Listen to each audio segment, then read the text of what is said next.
നമ്മുടെ mixed guppy ടാങ്കിലുള്ള പ്ലിക്കോകളാണ് ഈ കിടക്കുന്നത്.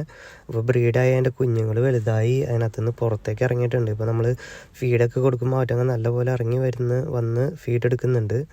അതുപോലെ സ്നെയിൽസും ഇതിനകത്ത് വളരുന്നുണ്ട് നല്ലപോലെ. നമുക്ക് മലേഷ്യൻ ട്രംപറ്റ് സ്നെയിലൊക്കെ ഇതിൽ നിന്ന് നല്ലപോലെ നമ്മളെടുത്ത് വിൽക്കുന്നതാണ്. നമ്മളതിനെല്ലാം വാരി കളയാണ്ട് അതിനകത്തുനിന്ന് നല്ലപോലെ എടുത്ത് വിൽക്കാൻ നമുക്ക് ഹെൽപ്പ് ചെയ്യുന്നുണ്ട്. നല്ലപോലെ ഇതിനകത്ത് വളരുന്നുണ്ട്. അതേപോലെ തന്നെ നമ്മുടെ പ്ലിക്കോൻ്റെ കുഞ്ഞുങ്ങൾ, ഇപ്പോൾ നമ്മൾ പ്ലിക്കോൻ്റെ കുഞ്ഞുങ്ങൾ അത്യാവശ്യം ഈ ഒരു വലുപ്പമാവുന്നത് വരെ നമ്മൾ ഇതിനകത്ത് വളർത്തും. അത് കഴിഞ്ഞ് കഴിയുമ്പോൾ പ്ലിക്കോൻ്റെ കുഞ്ഞുങ്ങളെ നമ്മളെടുത്ത് വേറെ ടാങ്കുകളിലേക്ക് മാറ്റുകയോ അല്ലെങ്കിൽ വിൽക്കുകയാണ് ചെയ്യുന്നത്.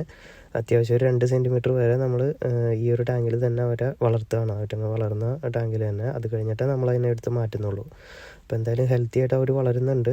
അപ്പോൾ നല്ല ടാങ്ക് പാരാമീറ്ററും കണ്ടീഷനൊക്കെ നമ്മൾ നോക്കി വളർത്തുകയാണെങ്കിൽ നമുക്ക് ഈസി ആയിട്ട് മീനെ വളർത്തിയെടുക്കാനായിട്ട് പറ്റും. ഇങ്ങനത്തെ ഒരു എക്സ്ട്രീം ക്ലൈമറ്റ് ആണെങ്കിൽ പോലും നമുക്ക് സുഖമായിട്ട് മീനുകളെ വളർത്തിയെടുക്കാൻ പറ്റും.